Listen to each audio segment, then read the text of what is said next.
to another DSLayered episode of our BW for the Business Objects Customer podcast series. Again, I'm joined by Ethan. How are you doing, Ethan? Hey, good. How are you? Good, thank you. So you've joined us at episode 3. So just to recap on where we are very quickly before we get into the meat of the episode. Our first episode touched on why we're having this podcast series, which is effectively that there's some discussion in the SAP BI community about whether BW has value for a non-SAP customer or a traditional non-SAP customer, and whether it can be used as an enterprise data warehouse platform.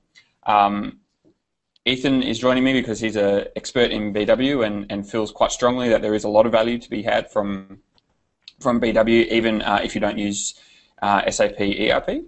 And in the second episode, we started to actually build out our BW environment using some sales data that we got from a SQL server. We loaded it into BW, and from there we then actually, what do we do, Ethan? We created the info sources. Yeah, we created in BW what's called a data source, which is where the data comes into BW, and that has a persistent staging area. And then we created a bunch of info objects, which are columns or dimensions, and then we created a what's called a data store object, which is a very specialized type of flat table that's available for reporting based on those objects. So that's where we are now. Cool. Awesome. And what we want to cover today in this episode is setting up a multi-provider on top of that DSO, and we'll talk about what that is and why you'd want to do that. And then on top of that multi-provider, we'll then create our BEX query. And the BEX query is effectively the pointy end of the BW semantic layer, which is what we connect business objects to. And so we'll demonstrate that using the analysis for OLAP, analysis for Office connector, just to actually see the BEX query in business objects. And we will try and keep this episode a little bit shorter than we did last time. This one will be a little faster. So we're going to leave. I mean, we're going to keep it simple. We're going to move fast, and I think, and what we're going to see at the end is going to be imperfect, and that's on purpose, and it will motivate some of what we do. I think in the next episode around building out the BW piece into more of a, not a data warehouse, but more of a full-featured data mart that could be on its way to a data warehouse, and we'll talk about that next time. Awesome. Okay, so let's start creating this multi-provider, Ethan. You want to share your screen? Well, we'll start out with the good old screen share, and I'll get that set up. You get to look at me twice, 3 times. And then let's go. All right, so we're here. Let's go full screen again, and then so you can see me? Yep. All right. So we'll just go through where we were last time, and maybe if you watched the last episode, which was long, so you may not have gotten to the end. We saw at the very end that there was a little hiccup in the way that the key figures were set up, so all of our data didn't properly get into the DSO that we designed. I've fixed that in the interim. The root cause was a misunderstanding on my part, which was, I guess, caused by being away from BW for 6 months. You start to forget around how reference key figures work. And so what we had done is we'd set up a bunch of key figures, which are, help me, Josh, not dimensions in the business objects parlance, but they're measures, effectively measures. Yep. Right. We'd set up a bunch of measures that had reference to the base zero amount measure, and what that means for a measure or a key figure is that it actually always just has the same value within an info provider, and that wasn't what we wanted. If you do that with a characteristic, it shares master data, but it doesn't necessarily have the same value. So where we left off was and a characteristic is equivalent to our dimension in the business objects universe. Yeah. Yep. So where we left off was with this DSO that we created that has that mirrors the order details table that we have in the source data, and its key fields are order and product, and its data fields are mostly measures. It does have order level, and then all these measures. Order and product themselves have attributes, other dimensions that are associated with them, and we can use those for reporting. Part of what we're going to be motivated to do in the next episode is improve the reporting capabilities of those. The data gets into the DSO using a transformation again, and the mapping is very simple. We just map field to field. One thing we notice here is in our source data, we just have basically naked measures. They don't have a unit associated with them, whether it's a currency or a quantity unit. And so our units in BW are blank. We might want to set those as constants in the future. We'll see when we run our query that it's going to look a little messy because BW really believes it needs a unit. So what we do now is we'll create a multi. That's a difference with so that's okay. That's just a difference with business objects, right? Because we just define it per measure, but it's not really a unit as much as just there's a currency symbol required at the beginning of this field, or this one we want to format in this particular way. We really only control formatting, but this kind of unit definition that you get in BW is something we don't have in the business objects world. I think it's quite powerful, especially with currency conversion. Yeah, and you can of course define measures that are unitless, that are just simply integers or decimals or floating point numbers. But in the case of something like a value or a quantity, it does help to have a unit associated with it because, as you said, Josh, BW has a lot of currency and unit of measure conversion capabilities that are very powerful. So you tend to import currency conversion rates from your R3 system or from another system, and then at reporting time or at load time you can do currency conversion with no programming. So it's all just configuration. And then you've probably noticed that so far we haven't done any ABAP, and I don't plan to. So you can actually build a whole data warehouse in BW without using SAP's programming language ABAP. It's all simply configuration. So awesome. So multi-provider. Sorry. Yes. What is it? I'm curious. We want to create a multi-provider on top of this DSO, and the reason we want to do that is because a multi-provider is really just a virtual layer. It's sort of like a view, but it's actually basically like a union view in a normal database. So it pulls together. You can have multiple info providers, like a DSO or an info cube, underneath it, and it pulls together the data in those info providers into a union view of the data. You can map different fields to each other.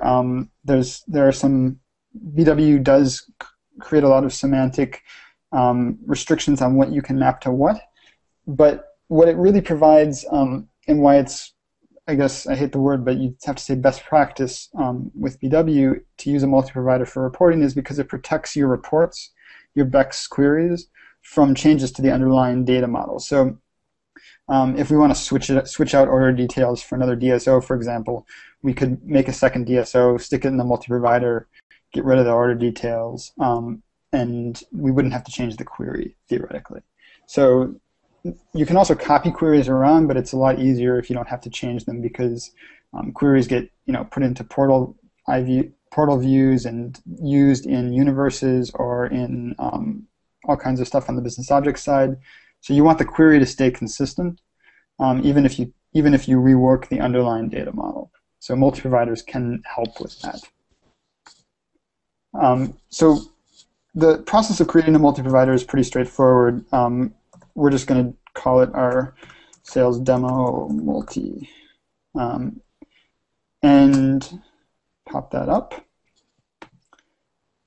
And it'll prompt me to specify what objects are going to be in the multi-provider, and we just want to have the order details DSO in the multi-provider.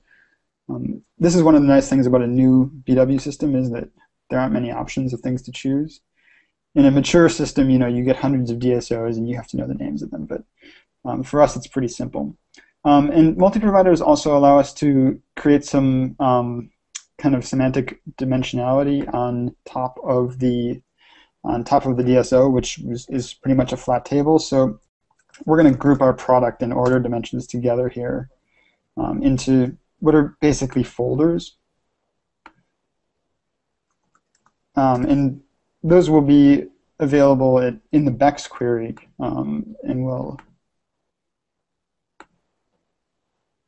but it's not really necessary to do this, but it's kind of helpful. So we just pull in our our dimensions.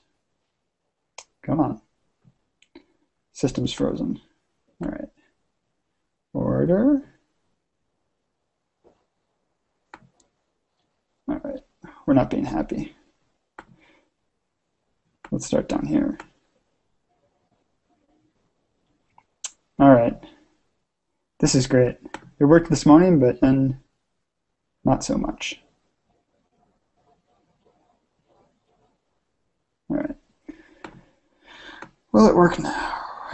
Yeah, there we go. No? The devil of the demo, as they say.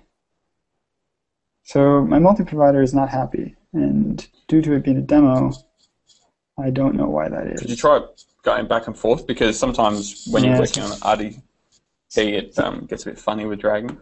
Yeah. All right. Change. So is our data store there? Our data store is there. We've got these. Our units, yeah. Data package, all right. Should work. If dragging doesn't work, we could try. No. Oh man.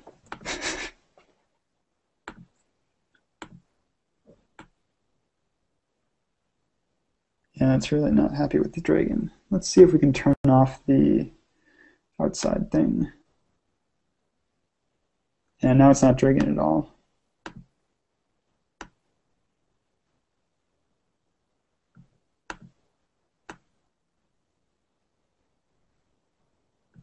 Very odd. All right, I'm going to try going out of full screen mode and see if I can actually completely reproduce what I did this morning.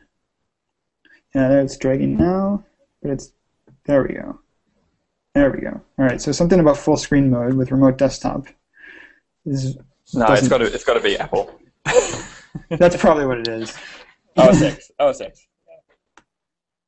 OS X is, let's say, sometimes slightly buggy, especially Microsoft stuff on OS X.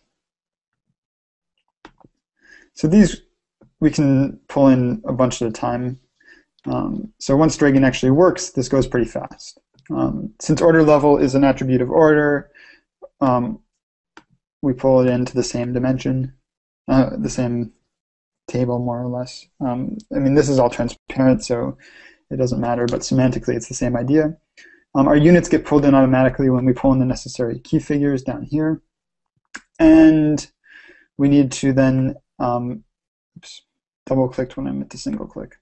And then we need to just map from the multi-provider to the source data. And the interesting thing here is you can choose where things map. So you can always, have different reference dimensions, reference key figures, whatever, in your source data. And as long as it's the same type of dimension, you can map them together. So the multi-provider has this option to do a proposal, which just maps things by name, pretty much. And so I'm just going to use that so that you don't have to painfully watch me map everything. Multi-provider management, like a lot of other things in BW, is not very easy. If you want to go through and map each of those things individually, it's slow, it's painful. You have to look at them each individually. But in the end, it actually does save you time because the multi-provider protects your queries, your BEX queries, or even your multi-source universe, which uses Data Federator to connect to a multi-provider, is then protected from changes to the underlying data model. So we've got our multi-provider now. So it's effectively a semantic layer in itself, and the BEX query is just an extension of that? Yeah, it's really, I guess I would think of it as a database view. So the view protects SQL queries on the view from changes to the underlying tables, right? And this is very similar for a BEX query, which is really the semantic layer of BW. It just protects it from changes to the underlying data models. Whether that means you have to do something fancy, like, I mean, sometimes, like, if you, for example, in BW, you want to delete a column from a data model, because of the types of protections in BW, you often will have to actually create a new info provider and move the data over. So in that case, you may want to have a multi-provider, and then you can manage the cutover using the multi-provider, and that would be transparent to the query. Does that make some sense? Yep. And the other thing we talked a little bit about last week was hierarchies, and the definition of hierarchies. Does that happen at the multi-provider, or does that require an info provider? The hierarchy is defined at the info object level. So like a employee or city would have a hierarchy defined on the info object. Okay. I'm pretty sure. Yep. I did fix another problem in the system, but I'm pretty sure defining hierarchies is still broken. I'll fix that for next time. That's an issue with the with the trial system that we've got from SCN. And I'm going to put together a whole blog post, I think, on how to fix the trial system from SCN so that you can actually use it as BW, so that people can just reference that. But yeah, the hierarchy is defined at the characteristic level, and then it's exposed through the multi-provider. The same as navigational attributes, which I think we'll get into next time as well. Yeah. Okay.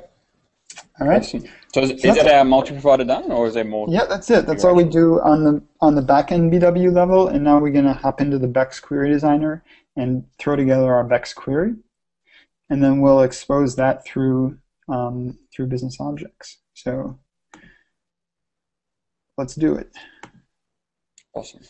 The hierarchies are something else I'm quite interested in, just because that's obviously another bit of functionality that the BusinessObjects universe doesn't do as well. Well, yeah, not or differently, right? It's relational only, yeah. And it's not properly hierarchical. Yep. So just in terms of identifying, I guess these things that are improvements or benefits that you get with using BW rather than designing something in a Kimball data warehouse and just a universe over the top is, so we talked about currency conversion, which you'd have to build into if you did want it in a data warehouse, you have to build into the data model. And if you wanted hierarchy navigation, that's quite difficult to achieve, right? In a business objects, in a data model with a business object universe on top, it's not easy.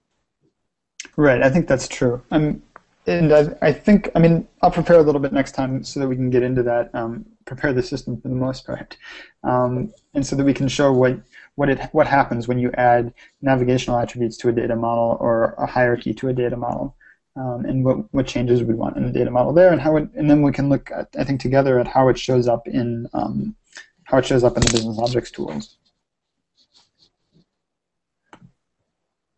Sound all right? Sounds good. So we'll create our query, and again, this is pretty fast drag and drop stuff. Queries are created on an info provider, and in our case, we're going to create it on the multi-provider and not actually on the DSO. So our data should come through there. Remote desktop sometimes doesn't like double-clicking, so here we've got in Bex Query Designer, it's a little bit of an old interface. You've got two panes here, so it's sort of a tabbed interface. Down at the bottom, there's the filter, and then there's the rows and columns, where you define the rows and columns. On the filter, you've got restrictions and default values. The difference is that restrictions aren't really very changeable by the user, whereas default values are things that it's defaulted to in the filter initially, but the end user can change it. Like a prompt.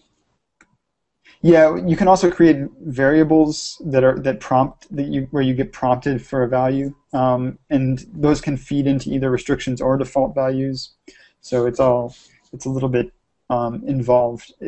Like a lot of things in BW, there are a lot of features here, and they are.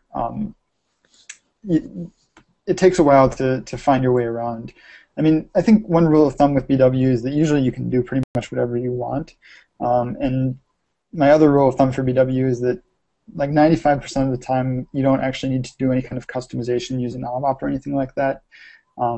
There's usually a feature or a strategy of using features that allow you to get where you want. It's not always easy, it's not always obvious, but usually it's pretty well possible.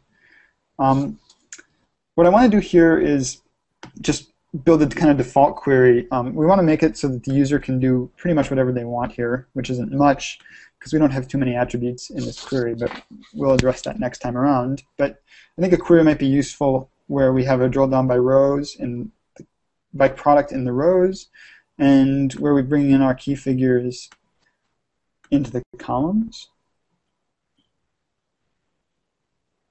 And then we want to provide the order number and order level for the user, so we bring those into free characteristics, which are not in the query to start out with. You can see the preview down here doesn't change when I pull those in, but if the user wants to, they can bring in order or order level into the query. They can pull out product, and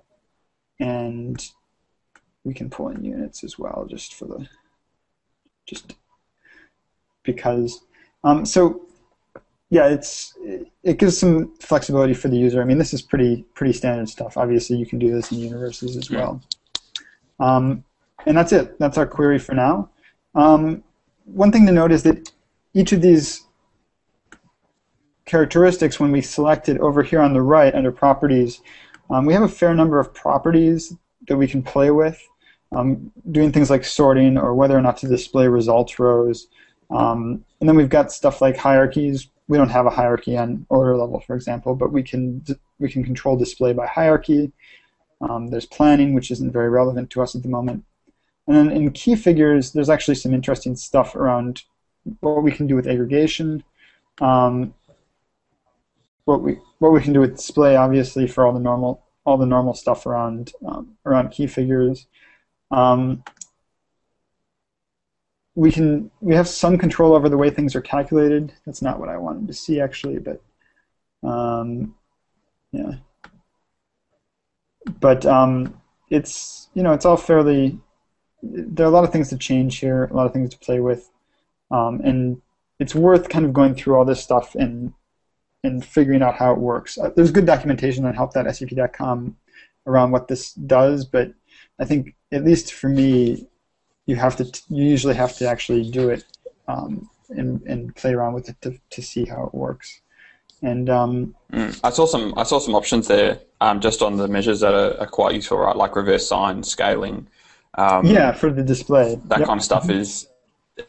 I mean, dealing with that in a business objects universe is really not easy, right? Like you have to hard code it, or especially reverse signs and stuff, and actually displaying reverse signs versus actually aggregating with a positive it's not easy to do. Yeah, you can also do things like runtime currency translation, where the user will choose a variable or another characteristic, usually a variable, of what currency they want to see, and you can define a currency translation with a target currency as a variable, and then it will at runtime convert everything into that target currency at some point in time with some conversion rate that you define. So there's a lot of stuff you can do here. It's a pretty rich semantic layer. Unfortunately, some of the reporting tools aren't great, but that's where business objects comes in, So that's very helpful. But that's it. This is our query for now. We will get into it a little bit more later as far as doing stuff with aggregations or maybe currency conversion. But for now, it's just plain old vanilla. Let's get it into business objects and do we need isn't there an option around exposing it to business objects that we need to tick on? Actually, no. So this stuff is all exposed by default. We can go look at the. I remember. So let's see. Yeah, there we go. We can go look at the full query and the options here around. Where did that go? Yeah. So it used to be that you had to click this option for buy OLEDB for OLAP, and what that does is it OLEDB is a MDX-based interface connection, and this is one of the external interfaces of BW, where if you click this, then basically any MDX tool can access this query using XMLA. And that's how in the old universes, in the old OLAP universes, we accessed BEX queries. We used the MDX interface in the 3.x universes. So we did need to click that. In the BI4, it uses what's called the BICS interface, the BI Consumer Services interface. And that's native to BW and is available for all queries and is, I think, more performant, and it exposes more of the semantics of the BEX query that weren't supported so well by MDX necessarily. So there's nothing further we actually have to do here with this query. If we wanted to use another MDX tool, then yeah, we need to click this. Okay. Excellent. So let's hop in to our business objects environment, and we will set up the OLAP connection and demonstrate that we can actually see stuff. And at that point, we'll see a lot of stuff that we want to improve, and we can work on that next time around in the interest of keeping this relatively short. So we'll head off to Google Japan, and what we want is the Business Object Enterprise CMC. What does CMC stand for, Josh? Central Management Console. There we go. Yeah. Oh, there, it's on the top. Okay, Central Management Console. And now this is really Josh's area, not mine. So when I screw up in BW, that's my fault. But when I screw up here, Josh, maybe that's your fault. But this is pretty simple, I think. We're going to set up a new OLAP connection, and we'll have to define what the connection to our BW system is, and then which query we want to define the OLAP connection based on. So we just click on New Connection here.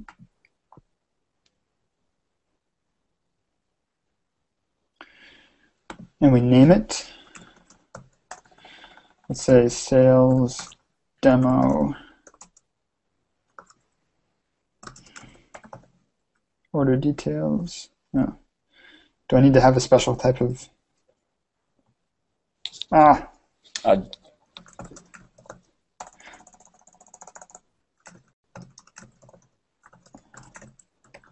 right, so lost it there for a second. The provider is by default BW, but you can see all the other providers that are available as well.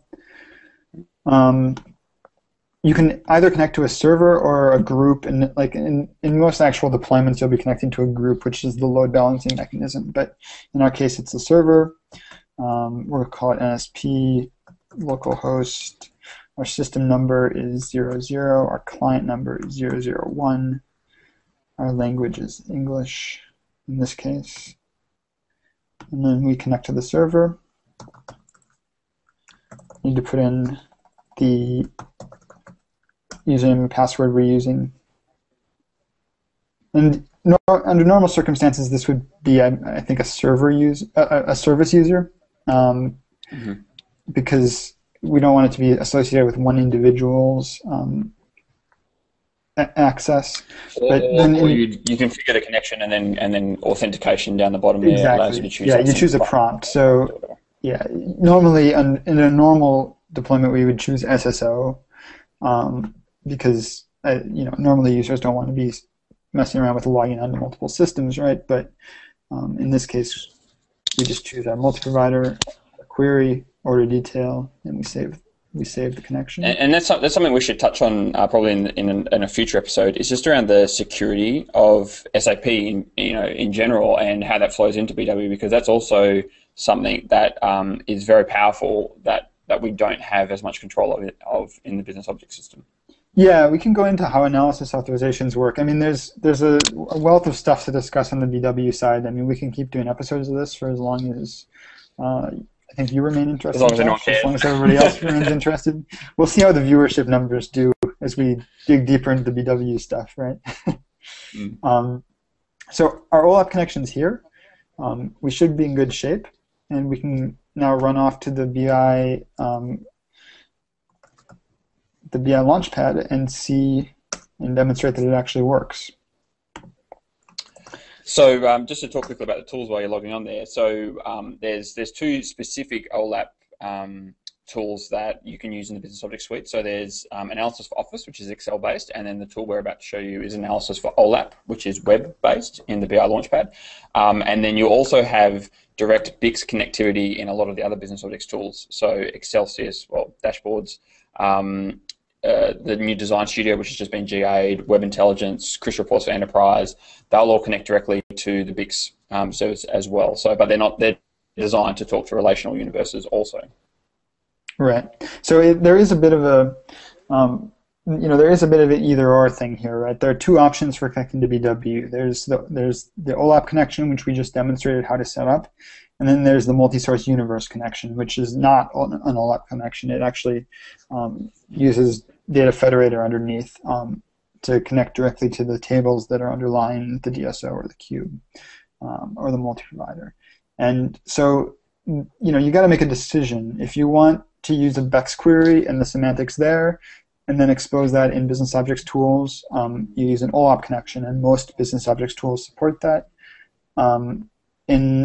If you want to use the Business Objects semantic layer to pull together different data sources in a multi-source universe, or to put a business layer on top of a BW data model, then you need to use the multi-source universe approach with Data Federator under the cover. You don't actually use Data Federator directly in BI4.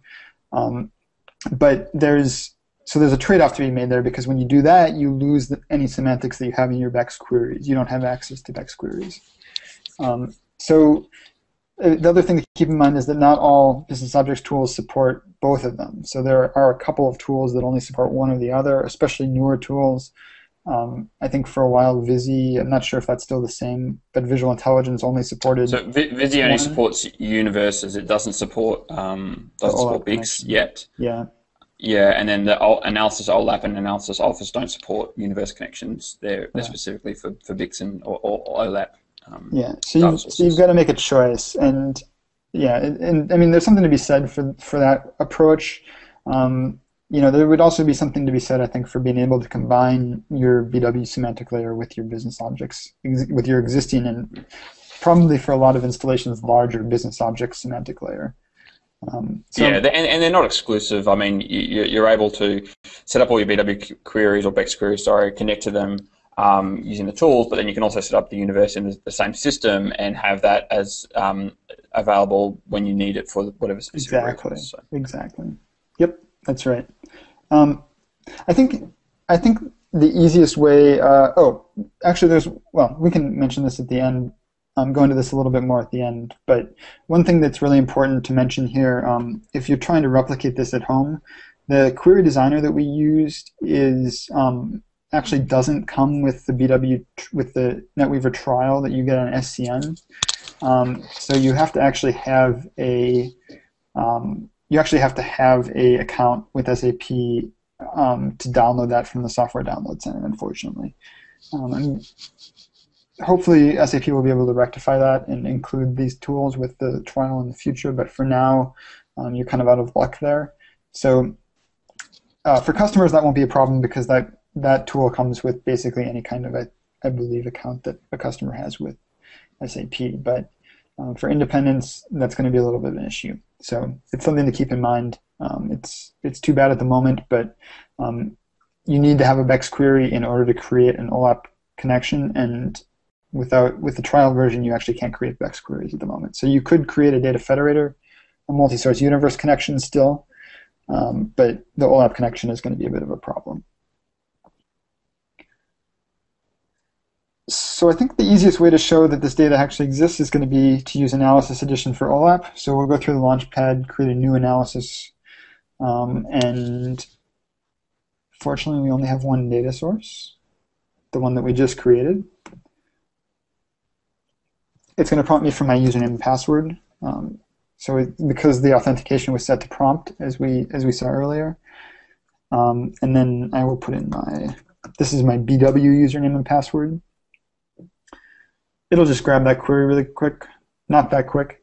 The way we're doing this right now actually is kind of the BW on HANA way, where we have a multi-provider on top of a DSO directly.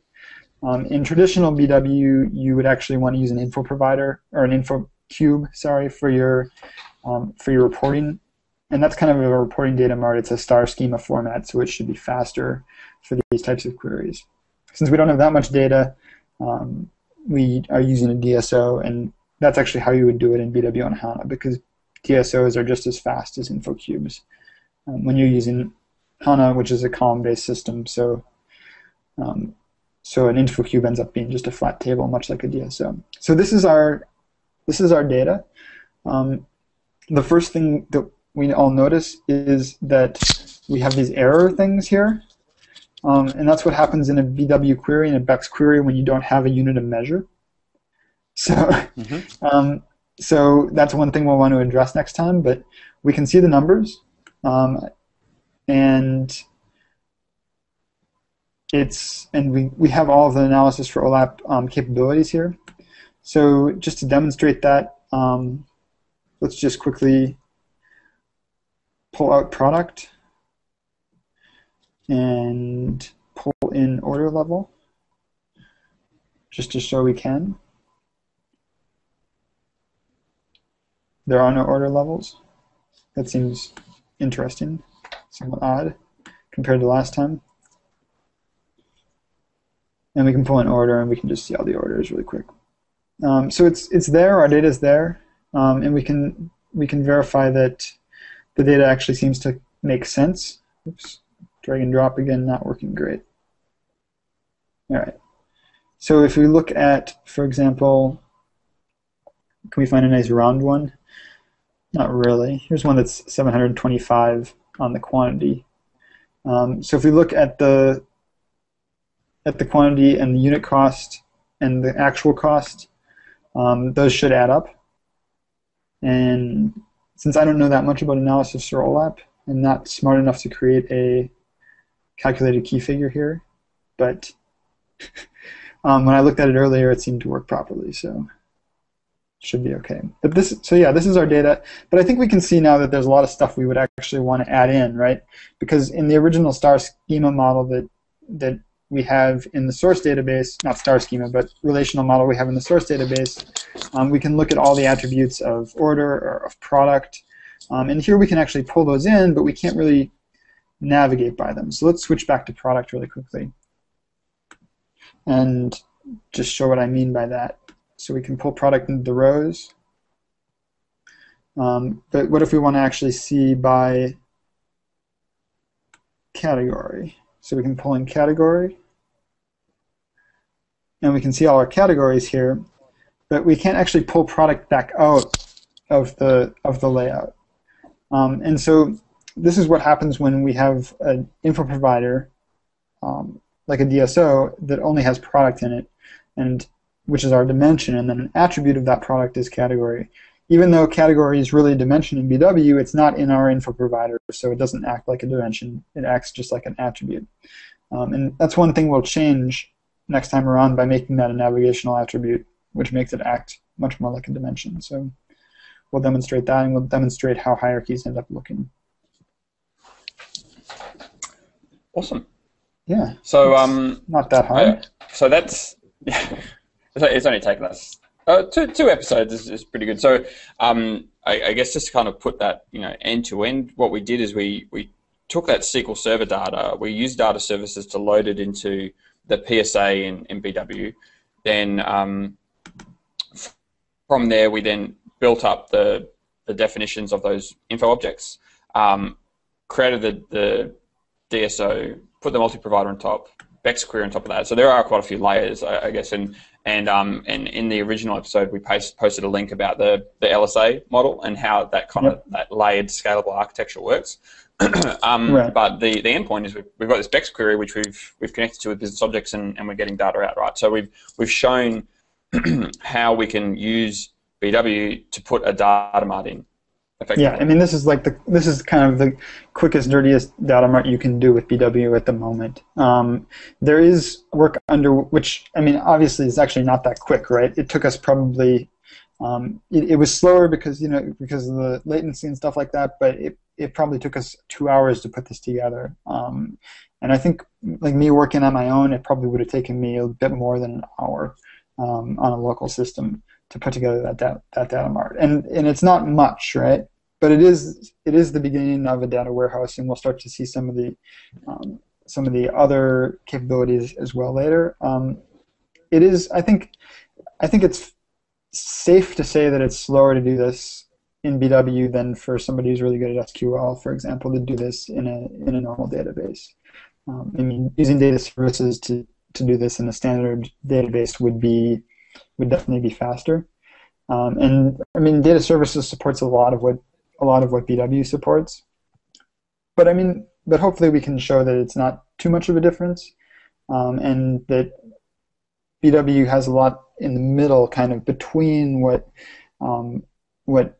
people outside of BW often see as, like, you see one end of BW, which is kind of a Beck's query, and the other end is kind of the data source, right?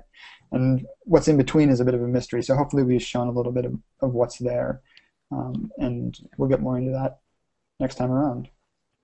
Yeah, so the next thing we want to do is actually, we've got some HR data, some, not payroll, but compensation data. Yeah. So we've got sales reps selling these products to customers, and they're selling a certain amount of revenue and margin. And what we want to do is actually line up and compare their, what we're bonusing or compensating those sales reps on compared to what they're selling. And the key thing we're going to look at is that we don't actually have a matching ID for those sales reps. So we're going to actually need to align that data in a different way using BW to do that. So that's what we're going to do next, and continue to show along the way where you've got these kind of key benefits of BW that don't exist in the non-SAP business objects approach to building a data warehouse and doing BI. So yeah, exciting. Right. Look forward to the next episode. We did it a little bit quicker than last time, so hopefully we haven't lost you. 50 minutes? I don't know. Yeah, no, definitely better. Not too bad. Yeah. Thank you very much for your time, Ethan. Really appreciate it. And we'll see you next time, everyone. Thanks. All right, great.